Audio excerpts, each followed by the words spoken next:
ఉదయిస్తున్నారా, IPL చూస్తున్నారా, ఒక్క match miss అయ్యే ప్రశ్నే లేదు. మొబైల్ వైపు చూసి ఎంతసేపు అయింది, ఇదిగో ఇంకా చేతిలోనే ఉంది. మరి సూర్యోదయం చూసి ఎంతసేపు అయింది, గుర్తు రావట్లే. ఎన్ని రోజులైంది, గుర్తు రావట్లే. అంటే మన లైఫ్ స్టైల్కి సంబంధించిన కథనం ఇది. జీవన శైలిలో మార్పుల కారణంగా మనం టీవీలో వచ్చేదాన్ని కానీ, మొబైల్ ఫోన్లో ఉన్నదాన్ని కానీ దేన్ని వదలట్లేదు. కానీ సూర్యోదయాన్ని చూడడం కానీ, ఉదయం లేచిన తర్వాత సూర్యుడిని చూడడము, ఎండలో తిరగడం ఎప్పుడో మర్చిపోయినాం మనం. మనలో చాలామంది పరిస్థితి ఇదే. రాత్రంతా మొబైల్తో కాలక్షేపం, బాగా ఆలస్యంగా నిద్రలేవడం, లేచిన నోటిఫికేషన్లు, స్టేటస్లకు లైకులు, సందేశాలకు రిప్లైలు ఇస్తూ గడిపేయడం. ఇక ఉదయాన్ని ఆస్వాదించే ఆలోచన ఏది, ఉషస్సును పలకరించే సమయమేది, దినకరుడి కాంతి కిరణాల నుంచి శక్తిని తీసుకోవడం కన్నా, అద్భుతమైన ప్రభాత భానుడిని చూస్తూ ఆహ్లాదం పొందడం కన్నా ఇవన్నీ ముఖ్యమైనవా? ఏడాదికి ఉగాది ఎలాంటిదో రోజుకి కూడా ఉదయం అలాంటిది. మరి ప్రతి ఉదయాన్ని ఉగాదిలా ఆస్వాదిస్తే మన జీవితాల్లో ఆరోగ్యం, ఆనందం ఉదయించినట్లే. మరి రోజు ఉదయిస్తున్నారా? ఇప్పుడు మీరు చూడండి, విటమిన్ డి డెఫిషియన్సీతో బాధపడుతున్న వాళ్ళ సంఖ్య ఈ దేశంలో, మన రాష్ట్రంలో కూడా విపరీతంగా ఉంటుంది.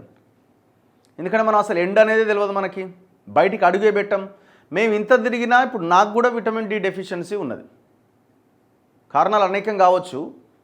సో డాక్టర్ వెళ్ళగానే ఏం చెప్తాడు, ఎండలో తిరగండి అంటాడు. అరే తిరుగుతున్నాం కదా, సూర్యోదయం సమయంలో ఆ ఉదయం 8 గంటల 7 గంటల లోపు వచ్చే ఎండలో నిలబడితే అప్పుడు మనకి డి విటమిన్ వస్తుంది. ఇక తర్వాత ఎండలో వాళ్ళు తిరగడం వల్ల ఉపయోగం పెద్దగా లేదు. లక్షలు పెట్టినా దొరక నిధి అంటే అది నిధితో సమానం. తన రంగును ఆకాశ సంద్రంలో కాస్త వదిలి మరికొంత మేఘాలకు పులిమి ప్రపంచాన్ని మేల్కొల్పేందుకు పయనమయ్యే ఆ భానుడి అందాలను వీక్షించడం ఎంత అదృష్టం. నేను చూసే సూర్యోదయాలే నా విజయాలు అంటూ వేకువజాము ప్రాధాన్యాన్ని చెబుతాడో కవి. పచ్చని చెట్లు, ప్రశాంతమైన వాతావరణం, సూర్యుడి రాక కోసం వేచి చూసే పక్షులు, సింధూర వర్ణపు దిగంతాల కాంతుల్లో ఎగురుతూ పోయే అద్భుత క్షణాలను ఏమని వర్ణించగలం? పల్లె పట్నం ఎక్కడైనా ఉదయం ఆనందమయమే. ఆ ఘడియలన్నీ అద్భుతాలకు నెలవులే. మానసిక ప్రశాంతతతో పాటు ఉల్లాసం ఉరకలు వేస్తూ ఉంటుంది. మరి లక్షలు కుమ్మరించినా దొరకని ఆ క్షణాలను ఎంతమంది సరిగ్గా వినియోగించుకుంటున్నారు? అస్సలు ఆలోచనే ఉండట్లేదు మనకి. చూడండి, వీళ్ళు లైఫ్ స్టైల్ సంబంధించి ఒక అద్భుతమైన స్టోరీ రాశారు. ఇట్లాంటి మనం చదవాల్సిన అవసరం, ఎందుకంటే ఏ మాట కా మాట ప్రజల్లో కూడా కొంత హెల్త్ కాన్షియస్ పెరిగింది. రోజు ఒకే విధమైన పనులు చేయడం అనేది క్రమశిక్షణను నేర్పుతుంది. దీంతో ఎలాంటి పనులైనా మనసు పెట్టి చేయగలుగుతారు. ఇష్ట దైవాన్ని ప్రార్థించడం, ఆ రోజు పూర్తి చేయాల్సిన పనులను ఓసారి గుర్తు చేసుకోవడం మొదలైనవి మనసులో సానుకూల ఆలోచనలకు బీజం వేస్తాయి. ఈ చిన్న పనులను సక్రమంగా నిర్వహిస్తే అవి మనలో ఆత్మవిశ్వాసాన్ని పెంపొందించడమే కాకుండా పెద్ద సవాళ్లను స్వీకరించడం, మన సామర్థ్యాలపైన నమ్మకం కలిగేలాగా ప్రేరేపిస్తాయి. ఉదయం ఎలా గడిస్తే రోజంతా అలాగే ఉంటుందన్నది చిన్నప్పటి నుంచి వింటున్న మాటే. మన పెద్దలు కూడా సూర్యోదయానికి ముందే నిద్రలేచి పనులన్నీ చక్కబెట్టేవారు. ఉదయం పూట స్వచ్ఛమైన గాలి పీల్చడం వల్ల మెదడులో రక్త ప్రసరణ పెరిగి ఆలోచించే శక్తి కూడా మెరుగవుతుంది. రాత్రి ఎన్ని గంటలకు వండుతున్నాం మనం? 12 దాటుతున్నది. 12, 1, 2 ఓఎం. కొంతమంది అయితే 3-4 గంటలకు వరకు కూడా నైట్ లేట్ అయింది, పొద్దుగాలు లేసరికి 11 అయింది. ఇట్లా చెప్తున్న వాళ్ళు కూడా మన చుట్టూ చాలామంది ఉంటారు. అప్పుడు రోజుకు 48 గంటలు. ప్రపంచంలో రోజుకి ఎవరికైనా 24 గంటలే. దేశాధినేతల నుంచి సామాన్యుల దాకా ఎవరికైనా అంతే, అది మారదు. కానీ రోజుకు 48 గంటల్లా సాగుతోందనిపించేలా చేసుకోవచ్చు. ఎట్లా చేసుకోవచ్చు?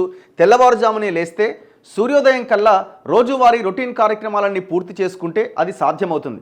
కావాలంటే 6 లోపుగా వ్యక్తిగత పనులన్నీ చేసేసుకొని చూడండి. సమయం ఎంతకు గడిచినట్లే అనిపించదు. రోజుకు 48 గంటల్లా ఉంటుంది.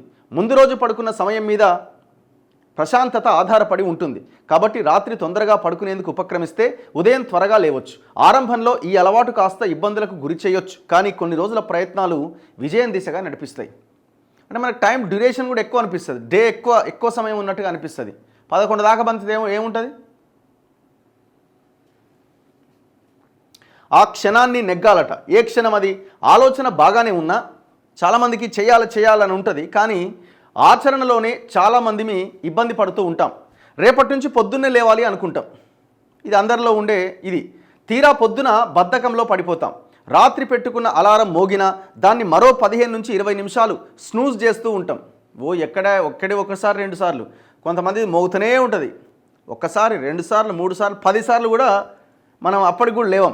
రేపటి నుంచి చూసుకుందామనో, రాత్రి ఆలస్యమైందనో, ఇలా ఏదో ఒక సాకుతో మనసు మళ్ళీ బజ్జో పెడుతుంది.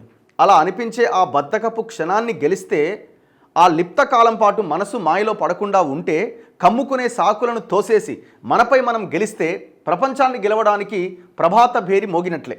ఉదయం ఒక అరగంట వ్యాయామానికి కేటాయించి చిన్న చిన్న ఆసనాలు వేస్తే శారీరకంగానే కాకుండా మానసికంగా కూడా రోజంతా ఉల్లాసాన్ని ఇస్తుంది.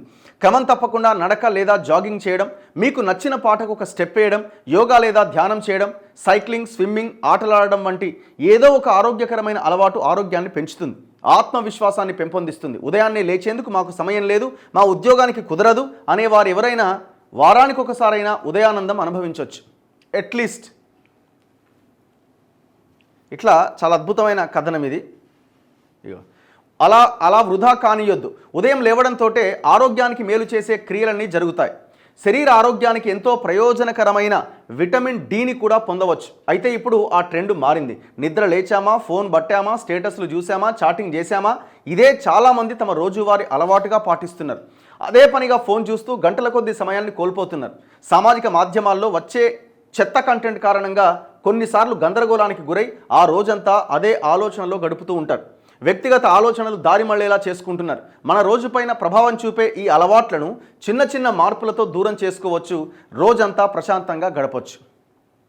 ప్రయత్నం చేద్దాం. ఉగాది కొత్త సంవత్సరం రోజు నుంచి అయినా సో తొలి సూర్యకిరణాలు మనకెంత ఆరోగ్యాన్ని ఇస్తాయన్నది ఇక్కడ కనిపిస్తున్నది.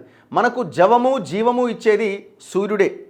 ఆ కాంతి కిరణాల ద్వారా అటు ఆధ్యాత్మిక సంపదను, ఇటు ఆరోగ్య సిరులను కూడా పోగు చేసుకుంటున్నాం. ఆధునిక జీవనశైలితో వచ్చే అనేక జబ్బులకు ఈ ఉషోదయాన్ని లేవడం కూడా ఒక ఔషధమని డాక్టర్లు కాదు ఎన్నో అధ్యయనాలు చెప్తున్నాయి. లేలేత ఎండ